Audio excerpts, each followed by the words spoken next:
J'ai créé En toute sécurité il y a maintenant 26 ans, avec une approche rédactionnelle très stricte qui est donner de l'information stratégique sur les entreprises de sécurité, sur la politique sécurité des entreprises, et avec un souci d'analyse et de prendre du recul, etc. Donc c'est notre journal, notre atlas, nos études de marché, nos prestations de conseil, juste pour que vous sachiez un petit peu ce qu'on fait.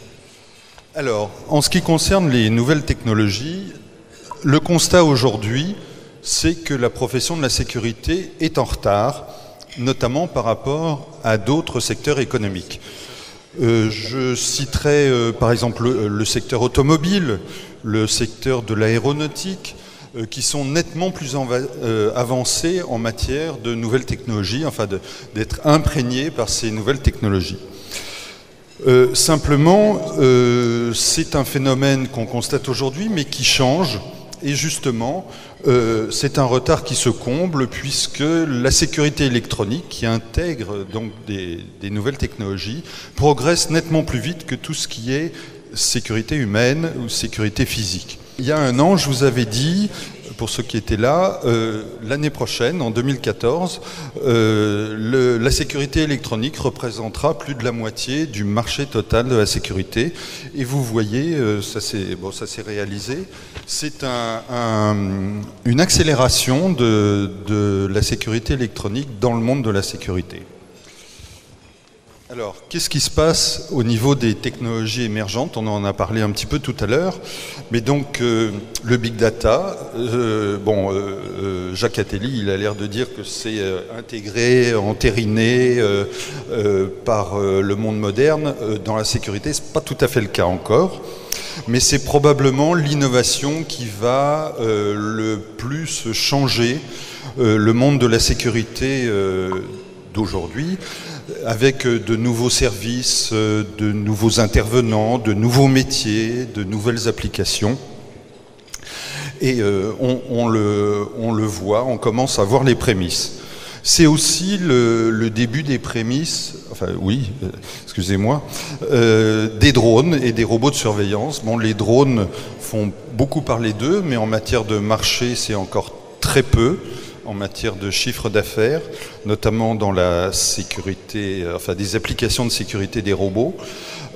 Et c'est forcément un engin qui sera complémentaire de la surveillance humaine.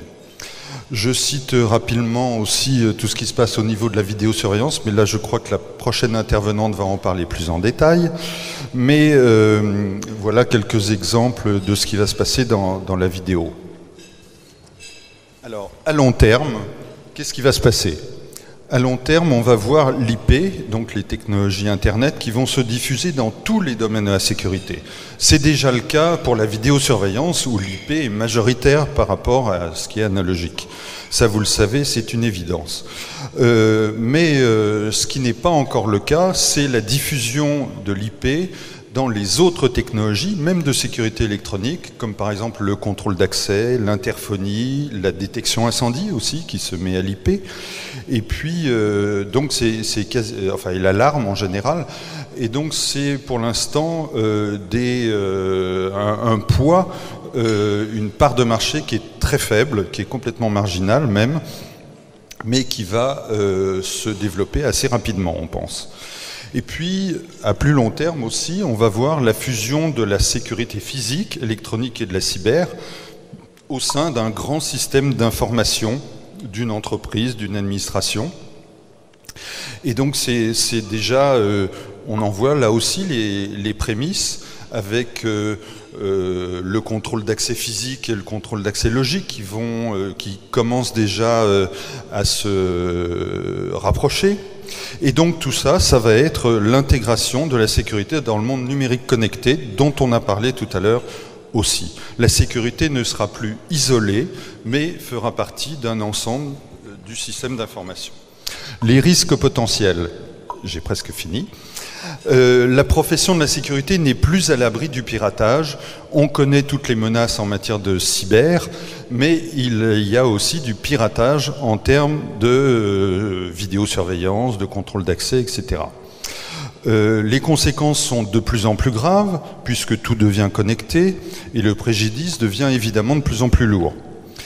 Et puis, le risque, à mon avis, le plus important, c'est, on en a parlé aussi à la table ronde avec Jacques Attali, c'est un risque de rejet de la part du grand public. Donc ça, c'est vraiment le grand challenge pour la profession de la sécurité, c'est faire accepter des mesures de surveillance par le grand public ou les professionnels en général et le politique.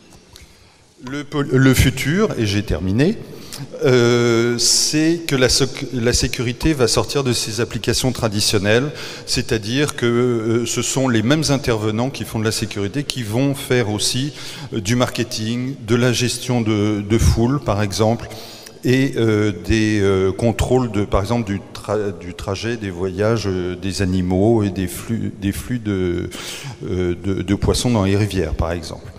Et puis autre tendance lourde, les utilisateurs vont être de plus en plus exigeants puisque les enjeux, les risques sont de plus en plus importants. Et pour terminer, donc en conclusion, le futur, ça va être une amélioration de l'image de la profession qui s'est déjà largement améliorée depuis quelques années, on peut dire, et surtout quelques mois, et je dirais même quelques semaines, notamment à l'occasion des attentats qui ont eu lieu à Paris. On a vu une véritable coopération entre sécurité privée et sécurité publique, et je pense que ceci va encore se poursuivre, cette tendance, grâce à l'amélioration et à l'invasion des nouvelles technologies dans la sécurité. Voilà, je vous remercie. Merci beaucoup, Patrick. Merci bien.